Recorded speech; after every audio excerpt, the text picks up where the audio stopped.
이재명 네, 당대표는 경선을 1위로 통과한 강북을 정봉주 후보가 목함질의 피해 용사에 대해 거짓과 거짓 사과 논란으로 국민께 심려를 끼친 바 당원 당규에 따라 후보 재추천 절차를 진행하기로 했다 이렇게 얘기를 했는데요. 네. 그러니까 민주당에서는 이 막말에 대한 경고, 막말 때문에 공천을 취소한 거는 아니고 거짓 사과 논란으로 네. 사실은 공천을 취소했다. 이 문장을 보면 이렇게 봐야 되는 거죠. 그렇습니다. 사실 그러니까 막말은 과거에 했던 거고 네. 과거에 했던 막말이 불거져서 문제가 됐는데 그거에 대해서 사과했다고 한 거 그것 때문에 잘린 거고 실제로 이 정봉주 씨는 이 단지 그 후보 공천 취소되는 것뿐만이 아니라 이것 때문에 고발당했어요. 네. 고발도 국민의힘이 뭐라고 고발을 했냐면은 그 허위 사과에 대해서 경찰에 고발을 했습니다. 네. 그러니까 이거는 선거기간 허위 사실을 얘기한 거거든요. 그렇죠. 왜냐하면은 저 허중사인가요? 하재헌 중사 뭐 그다음에 뭐 하재헌 중사, 김정은 상사 이런 분들이 사실은 목함질의 사건의 가장 큰 당사자인데 그렇죠. 모든 사람들은 다 그거를 떠올리면서 아, 저 병사들이 얼마나 마음 아팠을까 네. 그렇게 하면서 문제를 삼았는데 이 사람이 그걸 모면하려고 당사자들에게 이미 사과를 했습니다. 네. 라고 얘기를 했거든요. 그렇죠. 그런데 그 당사자들이 그동안 안 나서고 있다가 얘기를 했어요. 저희는 사과받은 적 없습니다. 그러니까 이 거짓말 때문에 후보도 날아가고 거짓말 때문에 이제 피의자 신세가 됐어요. 맞습니다. 고발을 당했습니다. 맞습니다. 그런데 이게 지금 큰 문제가 되는 게 이제 문제를 일으킨 것도 문제인데 예. 그걸 수습하기 위해서 거짓말을 그렇습니다. 하면 더 큰 문제가 이제 되고 있지 않습니까? 예. 아니 피해자들이 사과를 안 받았는데 무슨 말이야? 라고 지금 비난 여론이 오니까 그게 아니라 또 2000년 DMZ 수색대장을 했었던 그 이종명 전 의원이죠. 예, 이종명 의원한테 사과했다라고 얘기를 한 거예요. 뭡니까? 예. 이게 그러니까 이게 나쁜 짓하고 거짓말하고 이게 더블 제퍼디에 빠진 거죠. 그렇죠. 예. 그러니까 학교 때 이런 말썽쟁이들이 있어요. 예. 정말로 절대 지가 잘못했단 말을 네. 인정 안 해요.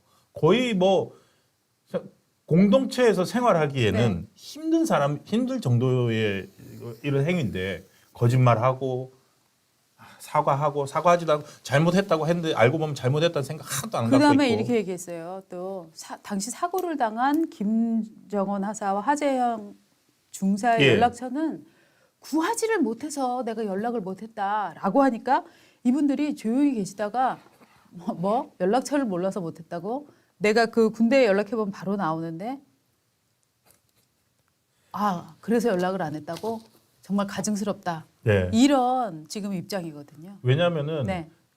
지금 하재헌 두 다리를 잃었던 하재헌 네. 예비역 중사 같은 경우에는 지금 SH공사에서 장애인 조정 선수로 활동을 하고 있고요. 네, 네. 김정은 상사는 한쪽 다리만 부상을 입어서 현재 현역입니다. 네. 현역이기 때문에 정치인이고 네. 쉽게 구할 수가 있어요. 민주당이 당연하죠. 구하든지 내가 정말 저 사람 정봉주 예비 후보 네. 이제 공천 취소자가 정말로 사과할 마음이 있었다면 당연하죠. 뒤늦게라도 빨리 국방부에 수배를 해서 네. 과거에 있었던 말이지만 이게 네. 내가 이번에 국회의원 나가야 되는데 네. 이게 말이 나와서 내가 진짜 사과한다. 네. 이렇게 하고 갔어도 되는 거예요. 근데 예. SNS에 사과했어요. 딱 올려버리고 이런 식으로 말을 가볍게 여기는 사람이었어요. 네. 그래서 어제 저희도 했지만 정봉주 의원이 각종 유튜브니 페이스북이니 이런 데서 했던 정말 가볍게 그지없는 그런 말들이 얼마나 많았습니까? 그렇죠. 근데 이 사람은 가볍다는 말로는 저는 좀 부족한 것 같아요. 가벼운 정도가 아니라 예.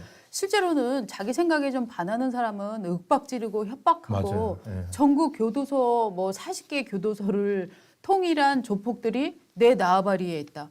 이거는 정말로 너 맞을 수 있어, 너 죽을 수 있어 이런 협박에 해당하는 거잖아요. 맞습니다. 그리고 금태섭 후보한테는 정말 제가 차마 정말 입에 담을 수 없는 그런 원만한 새끼가 막 이런 얘기도 예. 욕설을 엄청나게 하고 또 조계종 제가 보기에는 이 왜 어제 민주당에서 잘랐냐. 예. 조계종이구나. 저는 조계종이라고 생각해요. 예. 조계종 스님들을 저렇게 건드리고 나서 무탈하게 살아남은 사람이 없거든요. 그러니까 이게 하루나 이틀만 더 끌었으면 분명히 조계종에서 민주당 정봉주를 공천해 이거는 불교 폄훼에 대해서 민주당이 싸고 돈다는 얘기야라고 강하게 반발이 일어났을 겁니다. 맞습니다. 그래서 저는 어저께 이 무슨 당 자체에서 이 도덕성 문제야라는 이런 그런 도덕적 판단을 해서가 아니라 조계종 무서워서 저는 바로 했다고 생각을 해요. 그러니까 우리 민주당이 네. 뭐 도덕성 때문에 네. 잘 뽑아놓은 후보를 애써서 네. 눈에 가시 같은 박용진 네. 탈락시키고 네. 뽑아놓은 정봉주를 네. 공천 취소하지는 않았을 것이다. 네. 그렇게 보시는 거군요. 네, 네. 알겠습니다. 제가 이재명 대표의 마음을 네. 3번 그래픽 한번 보여주실까요? 마음을 한번 예측을 해볼까요? 이재명 대표의 박용진 의원을 보는 마음을 아니 이거야. 지금 왜냐하면 진심으로 사과했었고 이 과정이 잘못됐다라고 생각을 하면 박용진을 고려의 대상으로 먼저 넣었어야 됩니다. 네. 그렇죠? 왜냐하면 박용진 의원은 공천에서 경선에서 떨어지고 나서 이거 절차상 문제 있어 라고 해갖고 지금 재심을 요청해 놓은 상태거든요. 맞습니다. 박용진이 왜 재심을 요청을 했나 이 내용을 먼저 잠깐 소개를 해드리고 나가도 괜찮을 것 같은데요. 예. 예. 지금 사실은 그 예. 일반적으로 우리는 다들 경선에 떨어지면 그러면 박용진이 되는 거 아니냐라고 네. 하면서 여러 사례들이 지금 나오고 있습니다. 예를 들어서 지난 서대문 갑에서 대장동 변호사 김동화를 당선시키기 위해서 예, 예. 권기웅, 성치훈 이렇게 예비 후보 3명을 뽑았는데 네. 김동화가 4등이었거든요. 네. 4등이 김동화니까 성치훈이 과거 법정에서 했던 안희정 성폭력 피해자를 옹호하는 발언을 했다 이러면서 부적격으로 해서 빼버렸어요. 네. 빼버리니까 4번이었던 성치훈이 바로 3번으로 올라왔고 네. 그 3번끼리 해서 그 김동화를 결국 만들었고요. 예. 그다음에 양천갑에서도 그 황희하고 예. 황희 의원하고 그다음에 또 다른 예비 후보가 있었는데 그 예비 후보가 그 경선 과정에서 무슨 했다 해서 예. 그걸 싹 빼고 자동으로 황희를 공천을 줬어요. 맞습니다. 그러면서 이제 문제를 제기하니까 네. 민주당에서 뭐라 그러냐면 그 사람들은 아직 뽑히기 전이었다. 경선 과정에서 잡음이 있어가지고 네. 그렇게 이렇게 밀어 올려서 된 거지. 네. 좀 정봉주는 경선 끝났어. 네. 경선이 끝났기 때문에 박용진 못해요. 당원 당규에 따르면 네. 박용진을 공천할 수 없어요라고 얘기를 한 거예요. 그런데 지금 박용진 의원의 반박은 뭐냐면은 박용진 씨의 반발은 이겁니다. 지금 예. 이 절차에서 심각한 문제가 있어. 지금 1차 경선 투표 결과를 비공개로 했잖아요. 예. 그런데 그거 자체가 당규 위반입니다. 그리고 원래 3명이었죠 여기. 네, 내가 경선 데이터를 요구를 했는데 안 예. 보여줬어요. 맞아요. 그거 예. 자체가 문제가 있는 거예요. 맞아요. 처음에 자, 3명이었어요. 3명. 두 번째, 예. 자, 2월 3월 24일, 2월 24일 리얼미터에서 ARS로 여론조사를 했거든요. 예. 2명을 두고. 그런데 직전 19분 전에 정봉주 측에서 문자를 쫙 돌려서 나를 찍어주세요라고 문자를 돌렸단 말이죠. 그거 어떻게 알고 돌렸을까요? 그거는 리얼미터에서 몇 시에 투표가 시작된다라는 정보가 미리 샜기 때문에 그랬을 수 있어요. 그러니까 이거는 여론조사가 사전에 정보가 유출되거나 유출됐다. 아니면은 이렇게 이런 식으로 시간표까지 기획된 거일 수 있어요. 예. 그러니까 이거는 인정할 수 없어요. 다 두 가지가 끝이 아니에요. 하나가 더 있어요. 경선 투표 과정에서 권리당원 안심번호 이중투표를 유도하거나 후보 적합도 조사를 왜곡한 정황이 내 눈에는 보입니다. 이거 공개하세요. 라고 얘기를 지금 해놓은 거예요. 그러니까 요거 자체도 이 안에 조작의 결과들이 나오면은 심지어는 요것도 형사 고발에 들어갈 수 있는 거예요. 그러면 지금 3월 22일인가가 예. 후보 등록 마감인가 그러니까 그 전에 어떻게 해서 박용진이 될 가능성도 있다고 보십니까? 저는 이제 오늘 밤 9시에 예. 박용진에 관한 박용진 씨가 재심 청구를 했거든요. 네. 재심 청구를 했기 때문에 오늘 밤 9시에 이 결과가 나온다고 합니다. 그렇군요. 이 결과가 나오는데 지금 당에서는 무슨 얘기가 나오고 있냐면 박용진 안 될걸? 어떻게 해도 안 될걸? 이라는 그러니까요. 얘기가 막 나오고 있어요. 왜냐하면 벌써 막말보다 더 폐륜적인 저는 이 발언 굉장히 폐륜적인 거라고 보는데 물론 목함지뢰로 큰 부상을 다리를 잃는 것도 정말 무서운 일입니다만 그거보다 더 큰 천안함 때문에 네. 정말 목숨을 잃은 병사들이 있지 않습니까?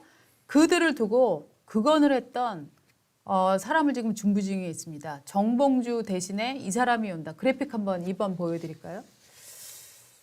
자, 두 번째 저희가 준비했었던 그래픽인데요. 자, 이게 저희가 정봉주 가고 예, 정봉주 가고 대장동 변호사 온다.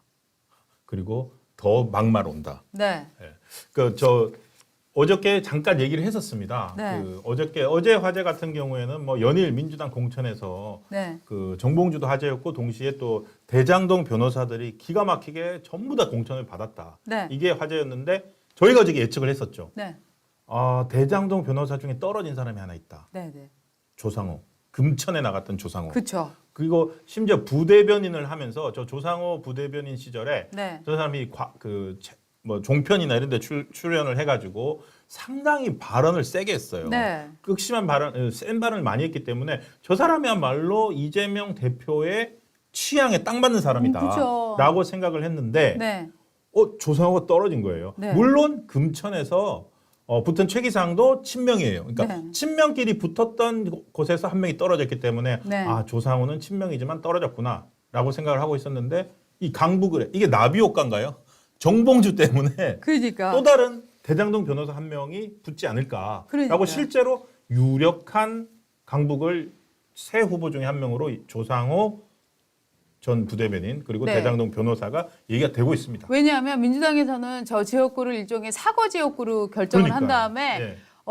저 공천을 당해서 주는 이런 지역구를 지금 선정을 하겠다라고 얘기를 하고 있지 않습니까? 그렇습니다. 그러니까 뭐냐면은 더 이상 경선에서 누가 몇 등하고는 의미가 없어. 이거는 저 전략 지역구야라고 얘기를 해갖고 한민수 씨 아시죠? 뭐 대변인하는 예. 한민수 씨나 저 조상우를 넣을 것이다. 예. 이런 얘기가 지금 어저께 정봉주 빼자마자 쫙 흘러나왔었거든요. 그렇죠. 한민수 대변인 같은 경우에는 이제 국민일보 기자 출신인데 네. 원래 이 사람은 나가려고 했는데 이 사람도 나갈 의사가 있었대요. 네. 나갈 의사가 있었는데 뭐 쭉 봤더니 갈 데가 없는 거예요. 네. 지역 마땅한 데가. 그렇죠. 그렇게 있어서 이렇게 한번 밀렸던 후보와 네. 금천 지역구를 어쨌든지 뚫고 들어가서 받았던 조상호니까 네. 제가 봤을 때 그러다가 변호사이기도 하니까 일단 조상호가 조금 더 유력하지 않을까라고 그렇죠. 생각을 하는데 뭐 조상호 그리고 뭐 한민수 대변인 그리고 또 한 명이 네. 오늘 아침 따르면 이탄희. 네. 그러니까 이탄희는 이제 친명은 아닌데 예를 들어서 경기 용인정에서 이제 출마 안 하겠다고 나왔지 않습니까? 네네. 출마할 때 선언을 했는데 지금 공천에서 하도 뭐 비명 학살 이런 얘기가 나오니까 예. 비명 한 명을 또 전략 공천할 수도 있지 않느냐 네. 해서 이탄희 의원 아직 전 아니죠. 이탄희 의원의 이름도 나오고 있습니다. 이탄이 약하지 않나. 그래서 그러니까 뭐냐면 이거는 이재명 대표 마음이에요. 응. 아까 말씀하신 대로 사고 지역구니까 네. 사고 지역구라서 그냥 전략 공천으로 한 명 그냥 보내면 되는 거예요. 근데 그러니까. 물론 박용진 의원이 가만히 있지는 않겠죠. 예. 저는 그런데 박영진 의원이 가만히 있을 것 같아요. 지금 이렇게 재심까지 청구했는데요. 네. 왜냐하면 박영진은 어떤 결과가 나와도 수용하고 당에 머물 것이다라고 이미 얘기를 해놨거든요. 네. 그리고 저는 오늘 아침 동아일보 이제 이기용 씨가 쓴 칼럼을 보면서 느낀 건데 저는 저의 의문점들을 상당히 풀어줬다고 생각을 하는데 임종석 뭐 관련된 여러 네. 사람들이 있지 않습니까? 물론 서른 의원 같은 의원처럼 이렇게 튀어나온 사람들도 있지만 예. 실제로는 그 이재명식 공천 이를테면 저는 일종의 범죄자 공천이라고 생각을 하는데요. 물론 이 범죄자들을 변호해주는 각종 변호사들을 앞에 뭐 우대를 해준다던가 그렇죠. 예. 아니면 논란 있는 친명 그룹을 해준다던가 혹은 또 아예 조국 당은 그냥 아예 범죄자들이 뭉쳐갖고 만든 당이라던가 이런 분위기가 있잖아요. 예. 그런데 이런 것들이 하나의 큰 누가 조율을 해가는 과정 같은 느낌. 왜냐하면 임종석이 주저앉은 이 사건들을 보면은요. 만약에 정말로 임종석이 어떤 네. 좀 자기 판단이었다면 예. 지금 이참에 내 책임을 한번 불려보자라는 욕망이 있었을 것 같거든요. 임종석을 강북을 해. 임종석을 근데 주저앉았단 말이죠. 예. 그렇기 때문에 저는 이들이 이게 하나의 이 분위기로 몰려가는 게 있다. 그래서 저는 예. 박용진이 튀어나오려고 하면 누군가 잡을 거다? 아니 그래서 그러면 안 우리는 돼. 지난번 했던 네. 게 문재인이 예. 문재인 전 대통령이 그 배후 조정 역할이다 해서 이렇게 한다고 해서 뭐 문재인, 김부겸, 뭐 임종석 네. 이렇게 해서 다 이재명을 둘러싸고 네. 결국 메가 민주당 네. 구상이 있다라고 네. 저희가 얘기를 했었는데 그렇죠. 그것보다 좀 더 큰 그러니까 어떤 그 조국까지 아우르는 그런 게 메가 있다는 거예요. 민주당을 예. 생각하는 사람은 누구이냐죠. 문재인이 아니라는 거예요. 저는 문재인이라고 생각하지 않아요. 문재인 전 대통령의 배포와 이를테면 배짱과 혹은 네. 일의 적극성과 그런 사람이 아니다라는 게 저의 판단이거든요. 저는 지금은 오히려 문재인은 우리 가족에게 무슨 해가 갈까, 내가 과거에 저지른 잘못 때문에 내가 처벌받지 않을까, 이거를 눈치를 보면서 이렇게 재고 좀 이러는 상황이지, 어떤 사실 이런 뒤에서 힘을 강력하게 발휘하려면 사람들을 배후에서 만나고 조정도 하고 이래야 되는데, 저는 그 양반이 그렇게 부지런한 사람은 아니라고 생각을 해요. 오늘 그러면 이기용 칼럼이나 그 일부에서 지적한 게 그건 거죠. 그러니까 그야말로 더 큰 네. 원로 그룹들이 예. 이재명을 택했다는 거죠. 그쵸. 그 사람들이 자 이번엔 이재명이야. 그러면 네. 이해찬 뭐 이런 사람들 뭐 백낙청 막 이런 정말 뭐라고 그래야 됩니까 그 사람들을? 뭐 좌파 원로라고 이제 봐야 되는 거죠. 근데 좌파들이 그렇게 큰 그림으로 움직이나요? 그 물론 이제 각자의 이익에 따라서 예. 이합집산하는 경향들은 있지만 네. 그 또 하나의 이 먹고 사니즘 있잖아요. 제가 볼 때는 이해찬 등등등 네. 사람들 보면 자 박지원 씨가 공천을 받았는데 음. 물론 뭐 지역구 관리 뭐 많이 잘했다고 하지 않습니까? 그런데 지역구 관리 그럼 떨어진 사람들은 지역구 관리 못해서 떨어졌을까요? 그건 아니잖아요. 그러니까 이게 그러니까 이렇게 이재명을 후원하면서 전체적으로 일종의 이재명의 백코러스처럼 원로그룹들이 저는 있다고 생각을 하거든요. 그중에 박존도 들어가 있고 정동영도 들어가 있고 백낙청도 들어가 있고 뭐 저는 이런 그룹들이 있다. 그리고 자기네끼리 일종의 얘기도 하고 협의도 하고 야 재명이가 문제 많아도 그래도 재명이 괜찮지 않아? 우리 잘 모시고 저는 이런 공감대가 전 형성이 됐다고 생각을 해요. 근데 명색이 어쨌든 네. 80년대에 네. 뭐 개인적 호호를 떠나서 네. 어쨌든 80년대 민주화 운동의 뭐 상징과도 같은 네. 한 축을 이뤘던 사람들인데 그 사람들의 어떤 뭐 사람을 보는 능력이나 시각이나 뭐 이런 게 이재명 같은 사람 아니 왜냐면은 오히려 박용진 이런 사람들이 더 건전하고 건강한 좌파라고 볼 수 있지 않습니까?